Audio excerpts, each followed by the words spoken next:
Hey, earlier on the show, I had the opportunity to talk to John Dalton, and we shot video of that interview, and I wanted to make sure I got it. Now, we talked to him about his role in producing some movies in the horror genre, and so he must be a lot better at producing movies and video than I am because during this interview that's about 13 minutes long, I keep I keep myself out of view of the camera. And so I wanted to apologize to John Oak Dalton about that.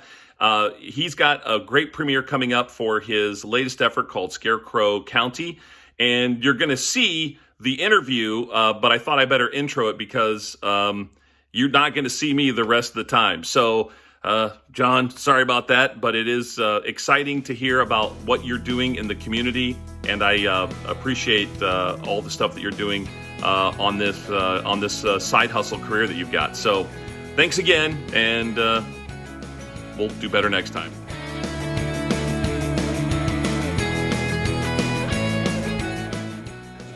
I don't know that many people may know this about you. But you have this passion for film and specifically, I guess, the horror genre? Is that an accurate statement? I've worked in B movies for a long time, but I for the longest time I kept my day job and my nightlife separate because I sort of felt like with my various day jobs that I've had that it just seemed like working in B movies, maybe those two things shouldn't be connected. But really, in recent years, I actually really credit my boss now, Jason Troutwine at IU East. He had said to me, IU Bloomington wanted to interview me about my B-movie life for the campus newsletter, the all IU newsletter. It's called Inside IU. And I was like, no, thank you. I don't want to be in that.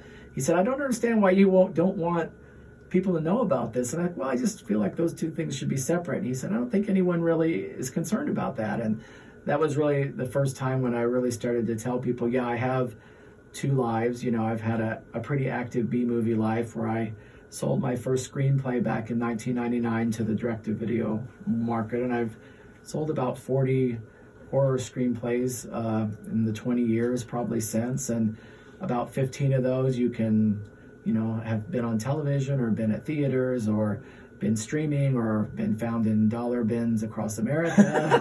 So it's really only been in the last few years that I've really been more open about having kind of, an active day job life, but a pretty active, really freelance life as well. Right.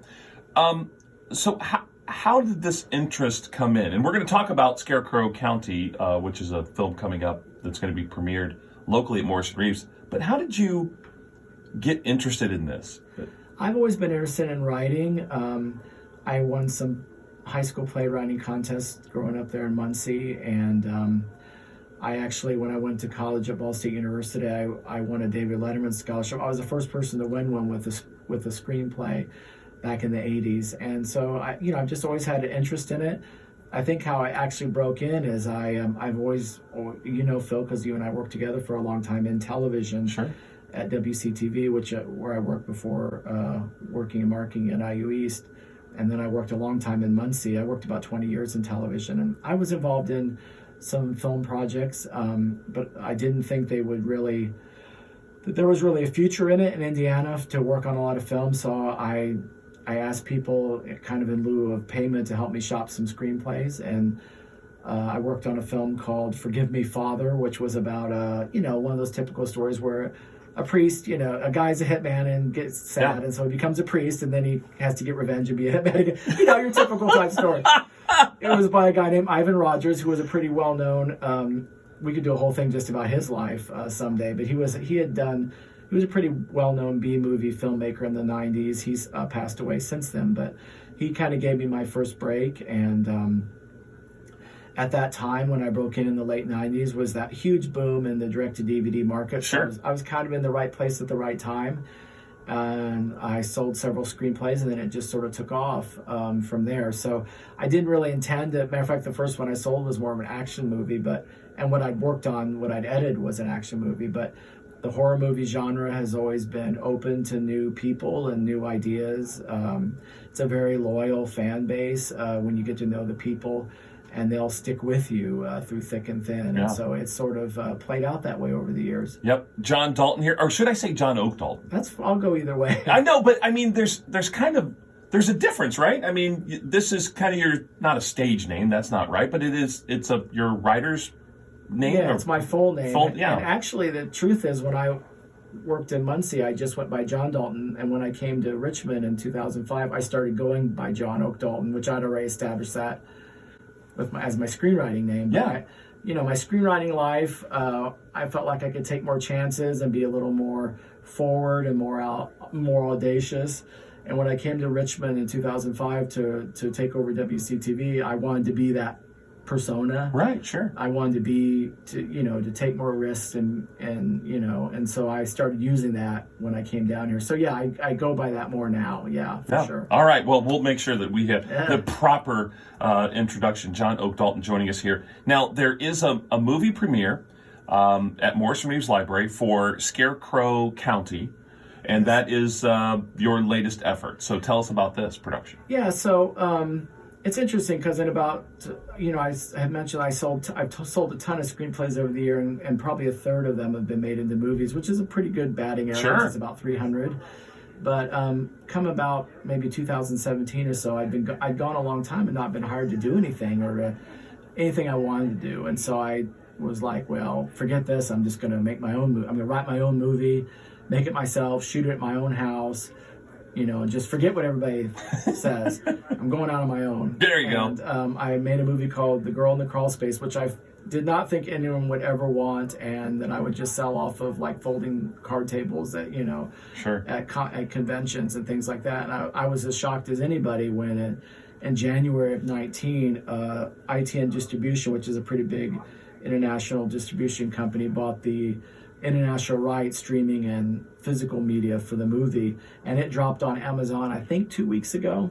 So I was very, very I was very, very happy with that. So you can actually rent that today, and the physical copies will be available shortly, but you can actually rent it streaming today. My first movie, which I shot 80% of it, I shot at my own house, and I called in a lot of favors to get it done that I'd accumulated over the years. But the bad thing that happened was, as soon as the day that I did the deliverables on that movie, the director's commentary and everything that I sent to ITN, everyone was asking, well, what else are you working on? Well, I was working on nothing else. I had gotten mad enough to do one movie. That's all I had planned. So that very day, I started working on Scarecrow County. We shot it in March, and it's another little B movie about life in small town Indiana, and it's about some librarian finds an old notebook from a kid that had died, and when they find it, it kind of unleashes this scarecrow, which uncovers all of the town's secrets. And I finished it. I shot it in March. I finished it in September, and I'm real happy with it. It debuted a couple weekends ago at Film Scream, which is a film festival in Iowa City, with mostly University of Iowa students in attendance, which was interesting. One of the questions they asked me in the Q&A was because high school basketball plays a big part in and they said, is high school basketball this popular in Indiana? And I'm like, yes. Yes. And that was one of the big questions they had. So it's really got a Midwestern Indiana feel.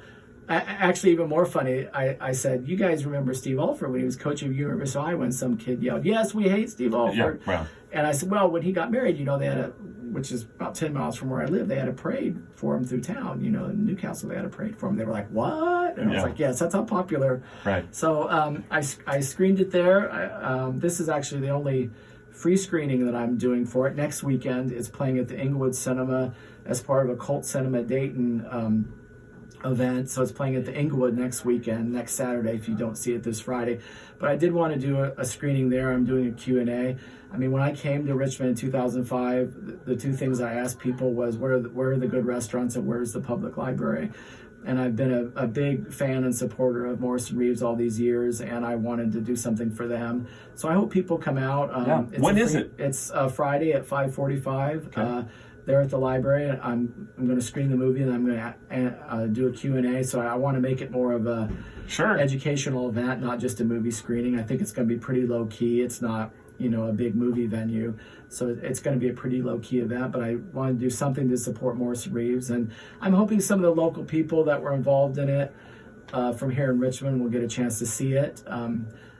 So my original, when I finished it, I wasn't really planning on doing that many screenings, but my producer said, you owe people in it a chance to see it. So I screened it in Farmland last week, where we shot some of the movie, Farmland, Indiana. And I'm screening it this week in Richmond, so people here in Richmond that worked on the movie will have a chance to see it on a screen in front of people. So. How can people follow you or get more information about some of the films and screenplays you've done? What's the best way to do that? People can follow me on Facebook. I'm at John Oak Dalton.